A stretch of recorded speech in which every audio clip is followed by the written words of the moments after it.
بسم اللہ الرحمن الرحیم۔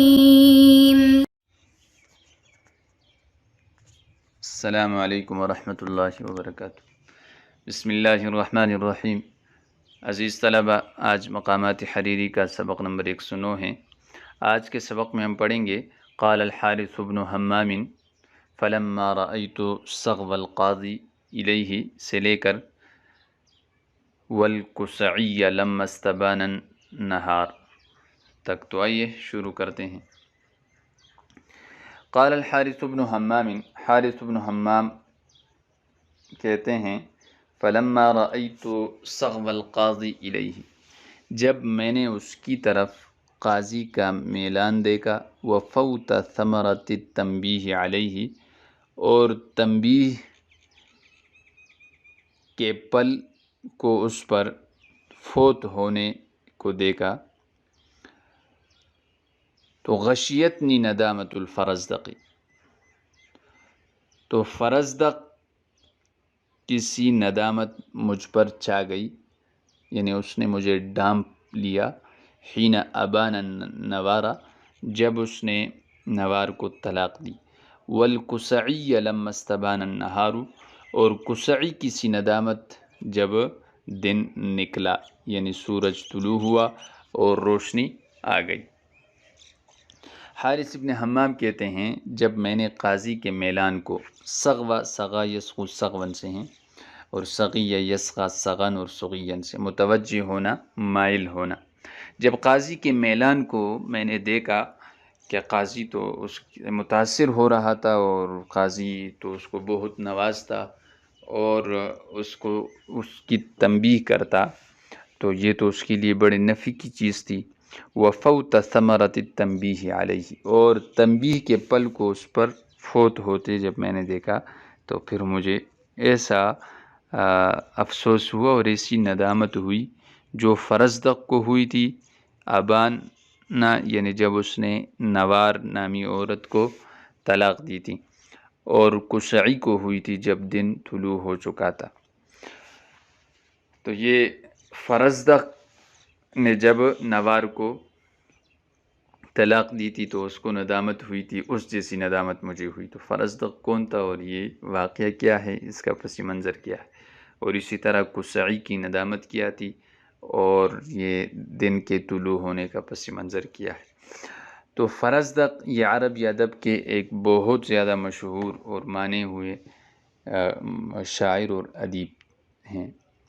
ان کا نام حمام ابن غالب ابن صعصع ہے، کنیت ان کی ابو فراس، اور مشہور فرزدق سے ہیں۔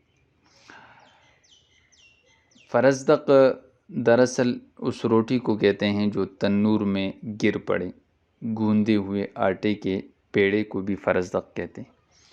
چونکہ فرزدق کا چہرہ بھی پیڑے کی طرح تھا، اور تنور میں گری ہوئی روٹی کی طرح داغدار تھا، اس لیے اس کا لقب فرزدق پڑا۔ یہ ان کے جو والد تھے غالب ابن صعصع، وہ اپنے قبیلے تمیم کے سردار تھے اور سخاوت میں بہت زیادہ مشہور تھے۔ یہ فرزدق کے بارے میں علامہ زرکلی نے الاعلام میں لکھا ہے لولا شعر الفرزدق لذهب ثلث لغت العرب، یعنی اگر فرزدق کے اشعار نہ ہوتے تو پھر عربی لغت کا تہائی حصہ جو ہے وہ چلا جاتا، یعنی اس قدر مواد انہوں نے عربی لغت کو مہیا کی ہے۔ اور ان کا قصہ یہ تھا کہ نوار نامی ان کی کوئی رشتہ دار عورت تھی، بہت زیادہ خوبصورت تھی اور پاکیزہ بھی تھی، نیک سیرت بھی تھی، اور یہ خود بڑا بدصورت اور بدسیرت تھا۔ تو ایک دن نوار نے ان کو اپنے نکاح کا وکیل بنایا، کیونکہ یہ اس کا چچا زاد بھائی تھا اور اس کے رشتہ داروں میں سے کوئی اور نہیں تھا۔ تو اس نے یہاں چال ایک چلی اور اس سے کہنے لگا کہ چونکہ میں آپ کی نکاح کا وکیل تو بنتا ہوں، لیکن مجھ سے زیادہ قریبی رشتہ دار بھی آپ کے تو موجود ہے، تو وہ مجھ سے جھگڑنے لگیں گے اور یہ نکاح کی وکالت مجھے نہیں کرنے دیں گے۔ اس لیے آپ اس طرح کر لیں کہ مجھے وکیل کے ساتھ ساتھ ولی بھی بنا دے۔ تو جب اس نے اس کو ولی بنایا تو اس نے وہاں مسجد میں سب لوگوں کے سامنے اپنی ولایت اور وکالت ان پر ظاہر کر دی، اور پھر کہا کہ میں بطور ولی کے آپ سب کو گواہ بناتا ہوں کہ میں اس نوار نامی لڑکی کا نکاح اپنے آپ سے کراتا ہوں۔ تو جب نوار کو اس کا پتہ چلا تو وہ بہت زیادہ جو ہے وہ پریشان ہو گئی، لیکن اب پچھتائے کیا ہوت جب چڑیا چگ گئی کہ بہرحال ان کے درمیان ناچاقی سی تھی، اور وہ جو میاں بیوی کے درمیان تعلق ہونا چاہیے اس طرح یعنی بن نہیں پا رہا تھا تعلق۔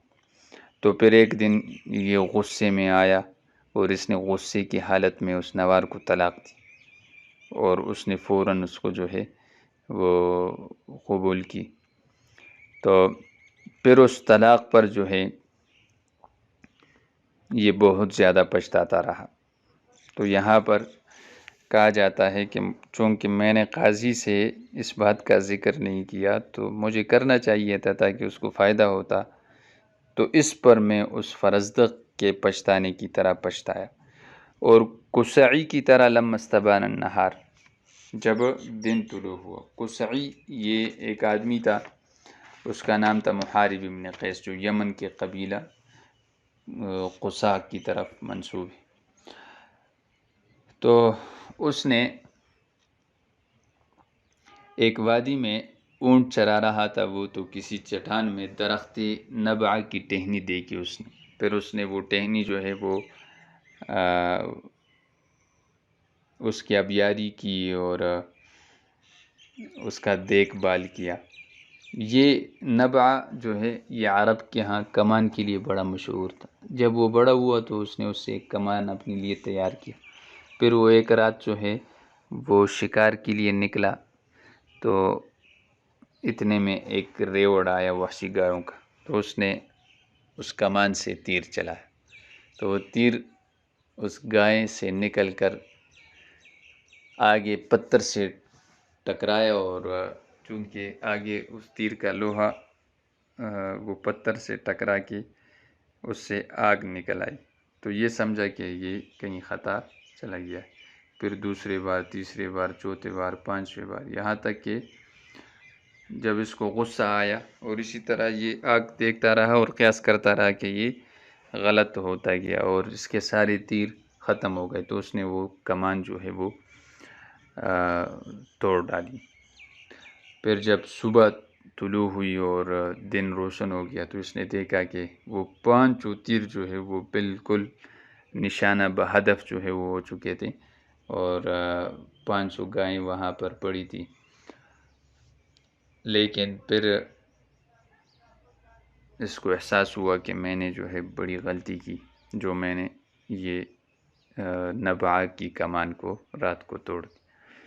تو اس کو جو افسوس ہوا تھا اسی طرح افسوس مجھے ہو گیا۔ بہرحال مبالغہ آرائی ہے۔ تو یہاں ہمارے 9 مقامے جو ہے وہ پورے ہوئے۔ میں امید کرتا ہوں کہ یہ پورا مقامہ اس کے جملہ دروس آپ پھر سے سنیں گے، اور یہ ساری چیزیں آپ جو ہے دوبارہ سے ریکال کریں گے اور اچھی طرح ذہن نشین کریں گے۔